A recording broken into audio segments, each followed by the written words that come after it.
Good morning, everybody, and welcome to Jim's 5am Club. It's a miserable morning this morning. You can probably hear the rain tapping on the car. I think they're expecting 100 mils of rain, so I'm just going to sit in the car here and do the best I can at the moment. Can't go for a walk. A little bit too miserable to go for a swim. But there's always time for a 5am club and a chat. So in my series 2, I'm focusing on books that I've read or book summaries that I've been through. And today I'm going to talk about a book that's been around for a while, since the 80s. And it's entitled Love and Respect. And it's written by an author by the name of Dr Emerson Eggerichs. It's a book which has sold over 1 million copies, and it's a self-help book on relationships, and has some material in there which resonates with me. It may not resonate with everybody, but that's the whole purpose of these 5am clubs, and it's to open discussion about topics that have been written about, and books that have had a reasonable number of sales and have been around for a while. So the book, as I mentioned before, is entitled Love and Respect, and more specifically it tries to touch upon the topic of man and woman, and in the title there, they also talk about the love that a woman desires and the respect that a man desperately needs. So let's peel the onion and get into it. So on reading this book, what it basically says is something that we all, I think, know, that men and women are pretty different. The book Men Are From Mars, Women Are From Venus by John Gray. I've got his name right this time. I called him David Gray in my previous 5am club.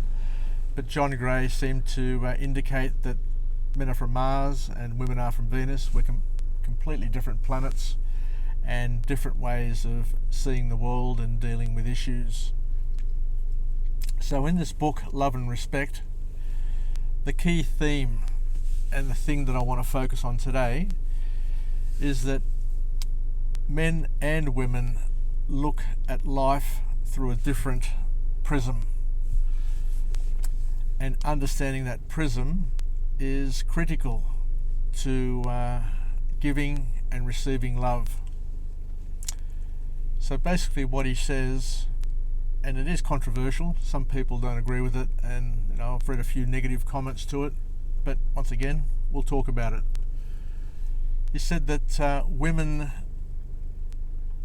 look at life through a prism of love, needing to be loved by someone, by a community. So love, the word love and the act of love is something which is dearly important and critical to their mental health, emotional health, and their being able to express themselves and be a part of the world. Whereas on the other hand, in this book, they say that men, and I can talk from a man's perspective because I am a man, I was born a man, and I've grown up as a man, and hopefully I'll die as a man. He said that men look at life through the prism of respect. So the most important thing for a man is to be respected. So as you can see here, we've got a dichotomy of love and respect. So men look at life through the prism of respect and wanting to be respected, whereas women go through life viewing life and all situations through the prism of love. So what does this mean? what does this mean? I remember years ago, a friend of mine, George Vallis. Now, we're only in our 20s, university students, hitting the discos, the Cassie Club, Ida's, Pitt Street Gardens. And we'd have some deep and meaningful discussions with his brother and a few of our other mates there whilst having a few beers.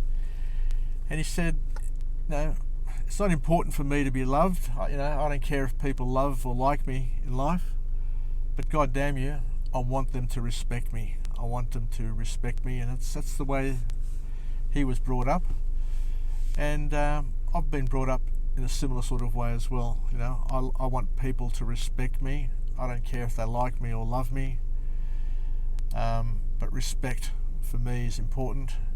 And when I look across most of my friends, male Greek friends, cause I've got a lot of male Greek friends, we all seem to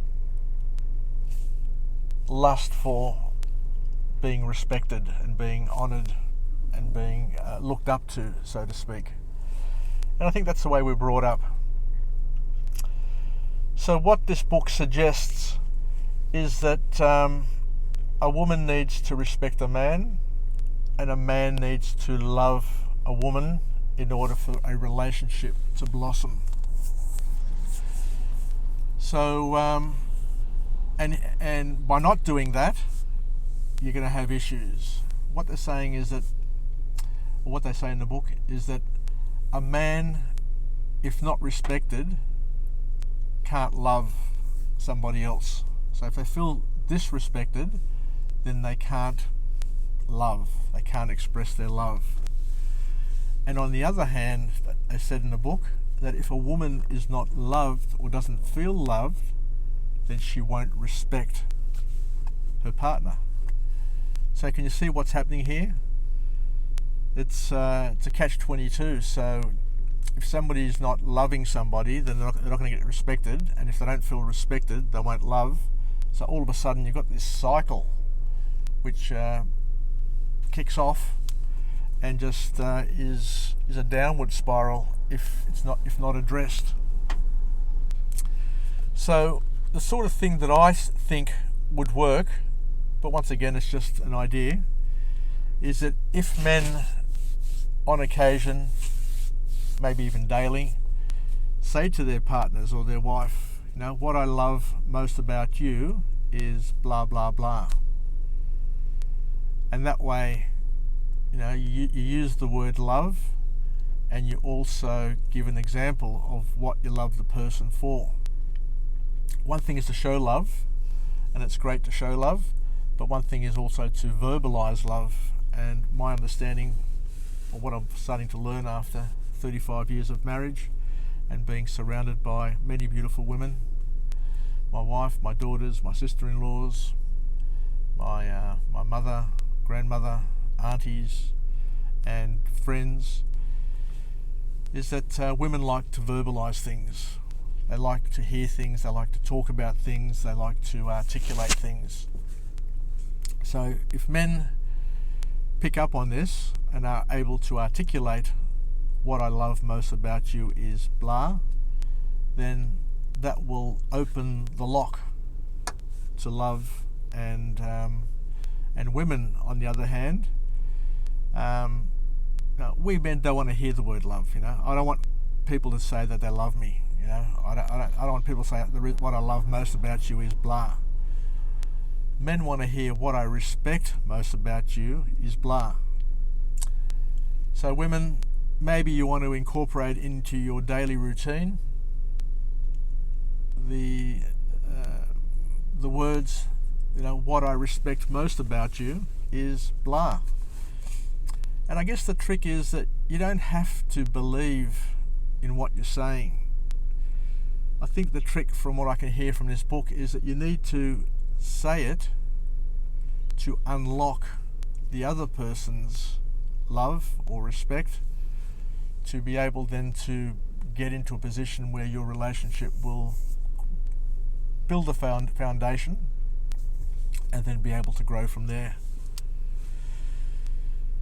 Anyway, it's a pretty deep sort of topic, and I know there's a lot of hurt in the world. A lot of relationships have broken up.